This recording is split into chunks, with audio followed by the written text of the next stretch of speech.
Here's what's next on the Nice Guys on Business. So as an entrepreneur, the way I look at it is like, what do I not want to do myself? What am I not good at doing? What am I not interested in doing myself? That doesn't mean it's not important. So that's what a lot of people forget, is they decide they don't like something and then they just don't do it at all, which is not necessarily a good thing. You know, she turned the Nice Guys on Business into Newts. Well, they got better. Need an education on how to grow your business?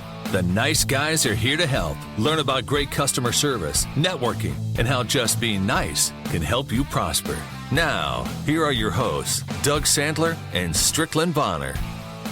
Nice Guy community. So when I was in college, I was probably trying to figure out where my next beer was coming from. Well, not Thomas Smale. Thomas was buying and selling online businesses in college, taking himself from $150 deals to $1 million deal maker, seemingly overnight, although it took a little while to get there. He discovered his knack for growing, valuing, and selling businesses to investors, and ultimately took the leap and started FE International to advise entrepreneurs on exiting and buying online businesses. Well, nearly a decade later, FE International is now the leading M&A advisory firm for SaaS, e-commerce, and content-based businesses. Talking M&A and understanding what creates value, builds value, and ultimately allows you to exit if you so choose. Welcome, Thomas, to the Nice Guys on Business podcast. Thanks, Doug. Really appreciate being on. Hey, I'm happy to have you here. And I can remember going through the preliminary application I think somebody from your team had sent over. And I was like, you know, how do people actually get to a point where they can scale and exit their business? Because isn't that what most entrepreneurs' dream is, to scale, sell, and yet so many people aren't really successful at making that happen? Where do most people, in your opinion, where do they go wrong? Yeah, I mean, I think just to reiterate that first point, the first thing to remember is whatever happens to your business, at some day you have to exit it. So our job is to make sure that's in the form of a successful sale versus shutting it down or selling it for kind of cents on the dollar. Mm-hmm. So I'd say like the fundamental thing that most people go wrong with is, firstly, they don't believe their company can ever be sold. They believe that it needs to be a certain size or in a certain industry for anyone to be interested. And they do not think about what a sale might look like until it's too late. So most people will react. There'll be something that goes wrong in either their business or their personal life, change of circumstances, and then they think, oh, well, I can't or don't want to run or work on my business anymore, so I need to sell it. And that's the worst position to be in, because you're on the back foot. And if you've not proactively thought about selling before, you're probably not going to be in a good position to do so.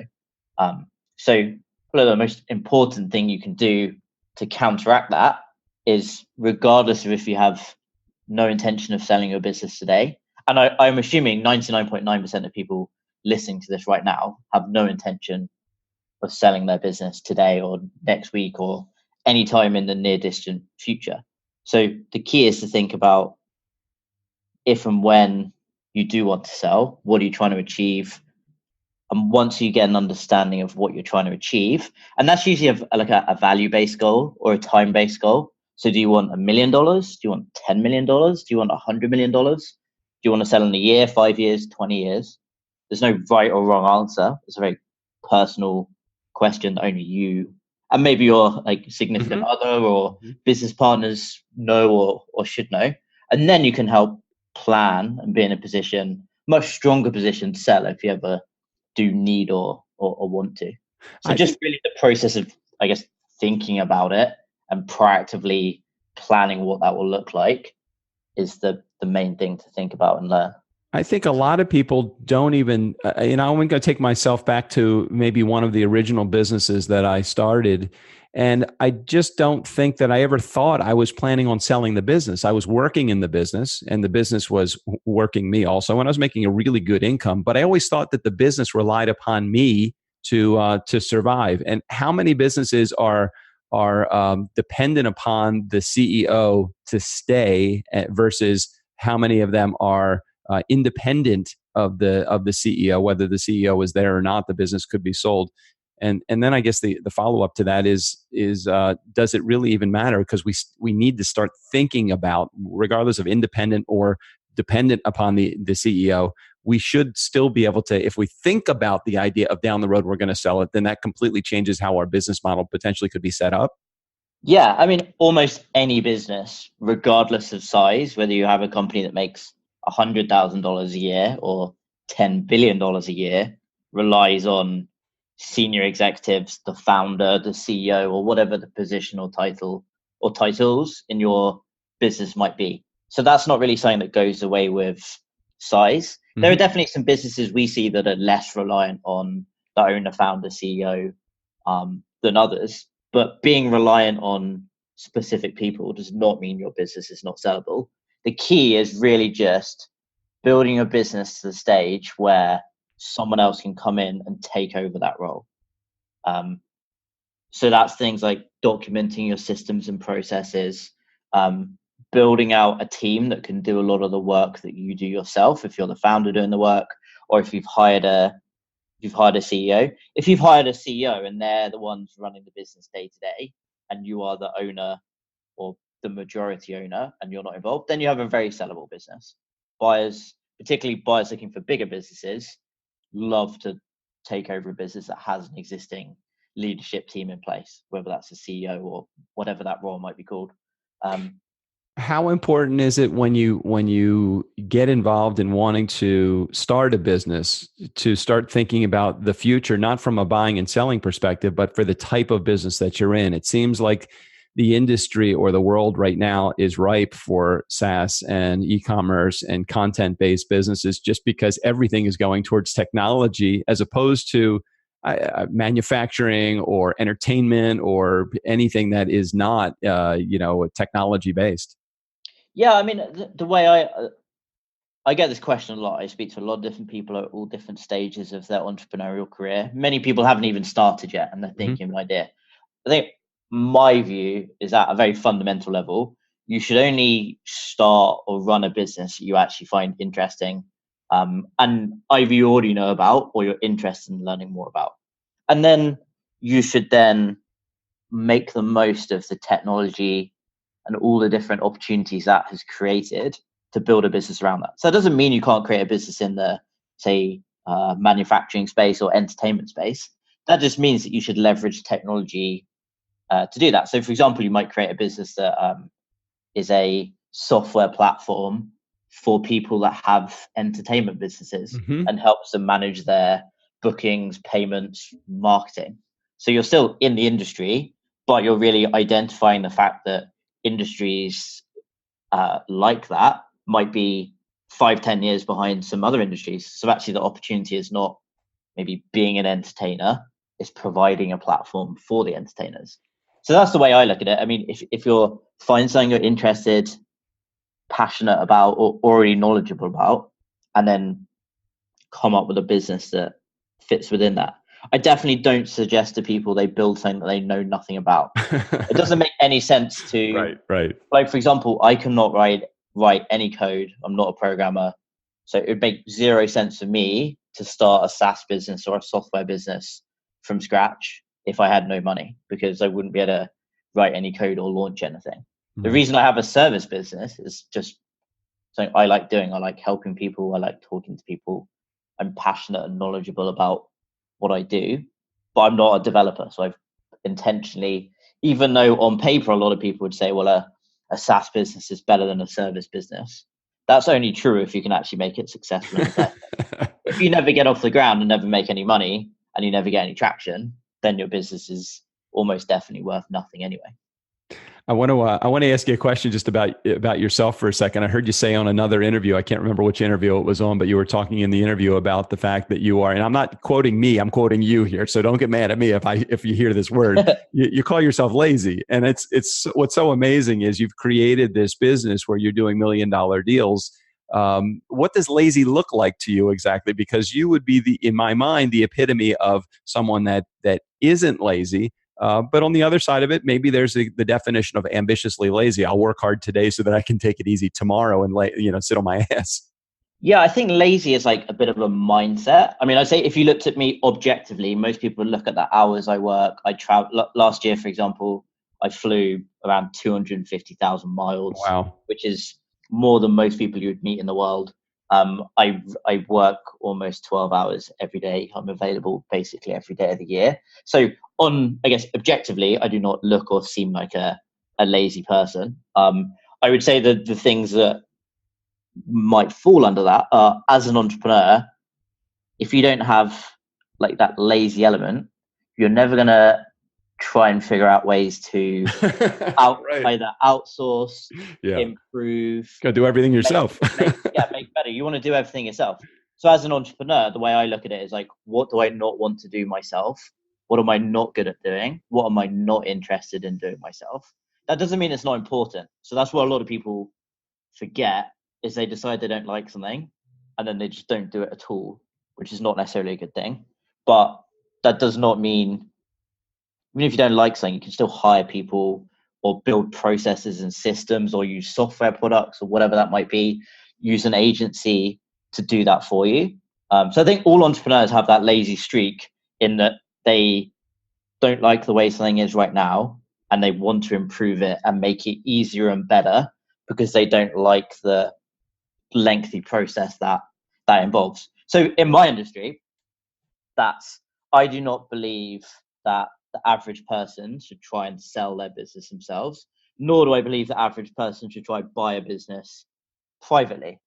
So I guess the fact that I looked at it that way meant that I've now provided a service and created a service. And part of the way we look at the way we deliver our service for our clients is we want to make it as easy as possible for the client to get a successful result.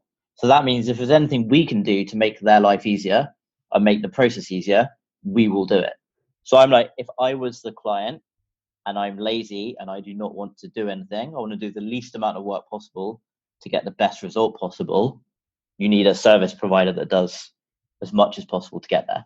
Well, and it's interesting you say that, because I really wanted to talk to you about understanding what your zone of genius is. And your zone of genius is obviously in the buying and selling of businesses, where that would be like the furthest thing possible on my mind, how to value a business, how to determine value. Not only that, but the process by which you go about the contracts, the obligations, the deposit, any of the money, the transaction itself seems impossible to me. And that's good, because that will keep you employed forever in doing what you do. I have a friend in M&A, and when he talks about it, it's almost like a whole different language for me. So that being said, how did you know that you had your hands on something that not only was going to work, but that was awesome, and that was within your zone of genius that most people have not a freaking clue about how to do?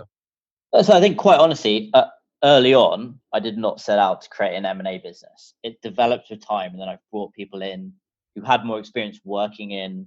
So my business partner Ismail spent years working in investment banks, working on $1 billion or bigger deals. He brought in his experience to create more of the formal M&A process that we have today. For me, where I spotted the opportunity was, quite honestly, people told me that what I was doing was something they needed.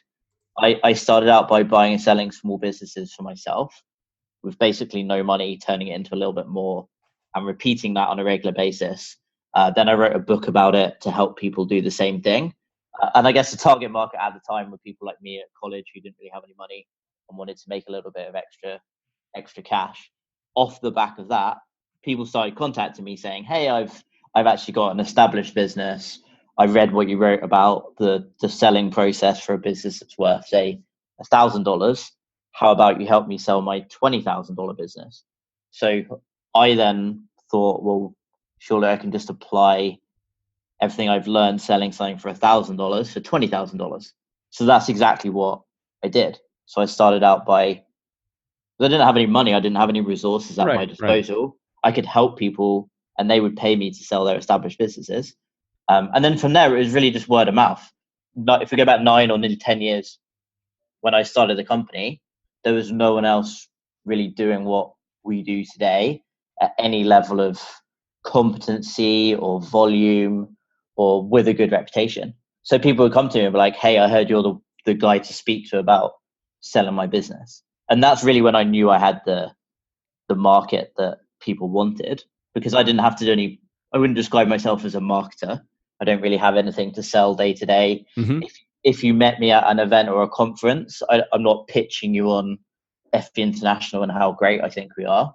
You probably won't even hear me talk about it at all. I'll probably be more interested in what your business Right. is or whoever I'm speaking to. Well, I think that's partly what makes you successful at what you do, because you don't come across as someone that has their talons in, or his talons in on anyone. You're waiting for an opportunity, and the opportunity presents itself to those that are the most knowledgeable and the ones that build the best relationships. And it sounds like, again, listening to the interviews that you have, I don't hear you pushing any product. I don't hear you leaning into that this is we're the only company to use or we're the best company to use. I just hear you sharing information and knowledge. And how great is it to be able to share what you're passionate about and have people come and reward you by giving you their business because they like who you are and what you stand for?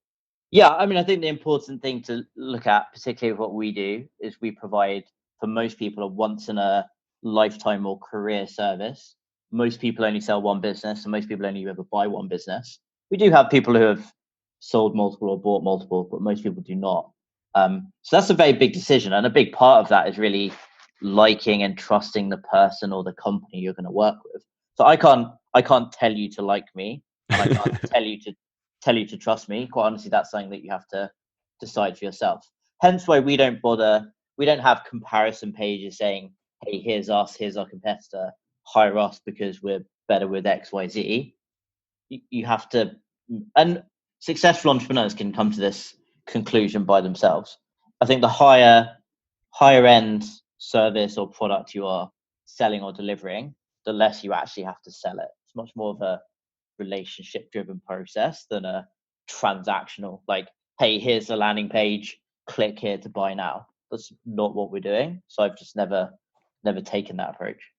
Go back to the beginning of when you started that and you did that $150 deal versus the deals that you're doing now.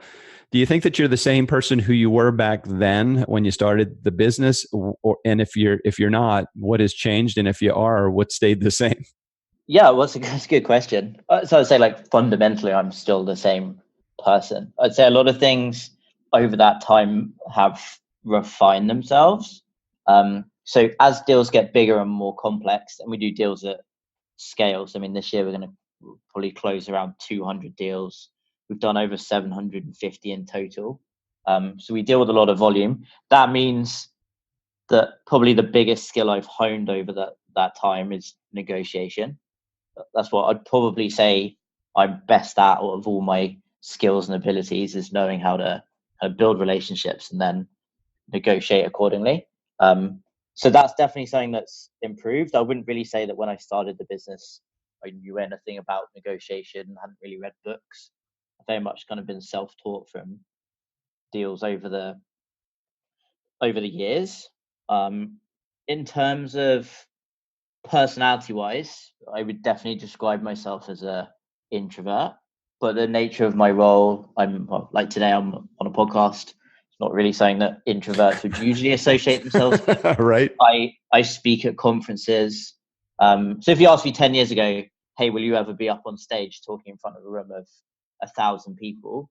I would have laughed at you and said, absolutely no chance. I'm much too much an introvert. I don't want to do that.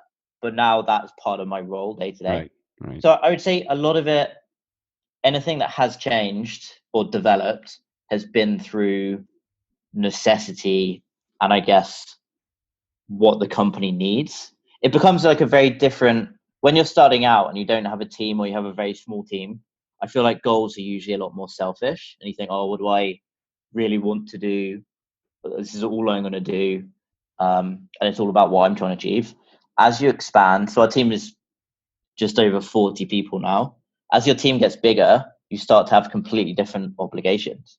It doesn't really matter at this stage what I want personally, because I employ people. Mm-hmm. And those people have mortgages, they have husbands, they have wives, they have kids, they have pets, they have their own goals and desires and objectives in life. So me just doing what I want to do, if that was not in the best interest of the business, then they probably would not be here. Well, So it's been important for me to, I guess, develop accordingly. yeah, and aren't you the product of what you were just talking about, which is being able to scale and grow a business without having to worry about you specifically, because you've actually built it the right way, so that if you determine that you're going to, how meta is it for you to be able to do an M&A with your own M&A business? Yeah, I think that'd be somewhat ironic. So let me ask you a personal question or two. When you first started doing what you're doing now, what did your parents want you to be when you grew up, and what do they think now? So I'd say when I first started, I think I had like a reasonably common middle class background. So it was, oh, you should be an accountant or a lawyer. I definitely, well, ironically now I do a lot of work that is related to accounting, or I do a lot of legal work as well. I definitely did not want to go down the traditional route. So I think early on, did not come from a family background of entrepreneurship. None of my immediate friends were entrepreneurs or ran their own businesses. So I was definitely doing something completely different. So initially, the first few years, it definitely took some time for people to get an understanding of what I was doing. I think now it's completely different. I mean, I now live in the US, so I'm sitting in my office in San Francisco at the moment. My parents live in the UK. So from that perspective, they don't see me as much as they would have done years ago. But they've definitely come to accept it now and understand that, like, doing well. I guess there are lots of signals that people can now understand. So the fact we have physical offices helps. I think for a lot of people who don't have a business background, they can't understand that a business is a business until you have an office with people in it. Even though in this day and age you can run a remote business without an office. If I wanted to, I could work from home every day, and all of our team could work from home. It's almost like you have to legitimize your business by actually paying rent, and that doesn't seem to make sense to me at all. No, exactly. But I think that's just the way it goes from that perspective. But I mean, I like to think that I'm kind of have helped other people who have been in a similar situation to me be able to kind of take that leap as well, because it very much is a leap, because you're moving away from what the status quo is in your absolutely most immediate peer group, and saying, well, actually, I don't want to be doing what the college professor says I should be doing. I want to be doing what I think can be done. And at the time, I mean, it very much was an unknown, a risk, because the industry didn't really exist. A lot of the industry has been created by us, just through the fact that people have successfully sold their business, who previously could not. 5-10 years ago, there was not a market for a lot of our current sellers to sell their business. So they never would have had the successes they're having today, now that their company is being successfully sold. So a lot of it has kind of created itself. I guess I was somewhat lucky in that while I didn't really have any money when I started the company, I also didn't have any kind of life liabilities. I didn't have a mortgage. I mean, right. I'm now married. At the time I was single. I had like relatively low life overheads. So it wasn't a huge amount of actual risk to start a company. It's much, much harder. And we have a lot of clients who are older, they're married, they have kids, they have financial obligations. It's a much different decision-making process to start a business or buy a business if you're in that situation than it is when you're just starting out and you don't really have you don't have any worries in the world. So Thomas, take off your hat of someone that owns a successful M&A business and just put on your entrepreneur's hat for a second, so we can show some level of relatability to those that are in our community and listening, and whether they're struggling or just trying to overcome a challenge, or whether they're hitting a stuck point. What's something that you guys as a company, or maybe you personally as a guy that's the founder of this organization, what's some of the stuff that you're still working on yourself personally in order to get your business to get to the next level or to achieve a different level of success?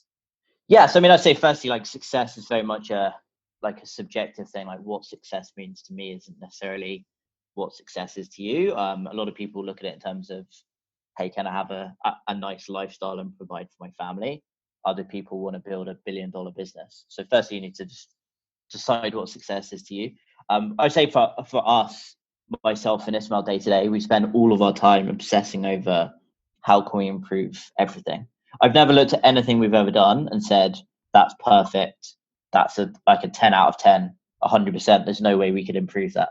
So every process, everything we ever launch or release, anything we do marketing wise, event wise, if I'm doing a talk, we'll always critically analyze and look at ways to improve things. So I'd say, like, regardless of where you are in your journey, just realize that other people, even much further along, are still probably trying to figure out everything just as much as you are. And just because someone may look successful on the outside doesn't necessarily mean that either they are, or maybe they don't even feel successful themselves. And it will also, this is the big thing for me, it really changes with time as well. When you're starting out, success is probably literally as simple as being profitable and being able to pay your rent. And then as you grow, it's can you successfully hire people? And then it's can you scale your revenue to 10 million or 20 million or 50 million? So the, I guess, success parameters definitely change with time as you hit those new milestones as you go along. So that's the way I would look at it. I think a lot of people, particularly early on, they'll worry and they'll say, oh, well, there's so many other successful people, successful companies. Maybe there's not room for me to do it at all. I guess with the invention of the internet and the nature of businesses you can launch these days, there's a huge opportunity without really much or any overhead to launch something that's good and profitable, without having to have you don't need to have a unique idea. You don't even necessarily need to have a huge number of skills. You really just need to have a good work ethic and a willingness to continuously work at whatever it is you want to do for a long period of time. And if you do that and you turn up every day, pretty much guarantee you're going to be successful. And that is the amazing thing with the age that we live in right now, especially with technology as great as it is. And it doesn't even really matter. You know, we own a podcast production company. There are not millions, but there are probably thousands of podcast production companies that are out there. And if you find a small niche that you want to try to work with, even better for you. But the idea that the competition is going to be too rough, no matter what you do, if you have the right work ethic and you have the right desire and you have the right motivation and you know what your zone of genius is, I think that stuff is going to all be, it's not that it's going to come easy to you. It doesn't come easy to anyone.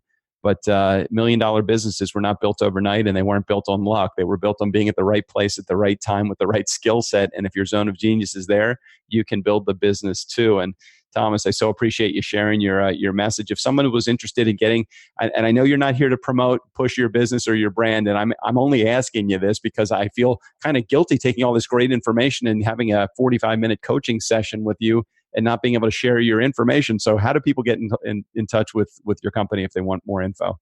Yeah, sure. So our website is feinternational.com.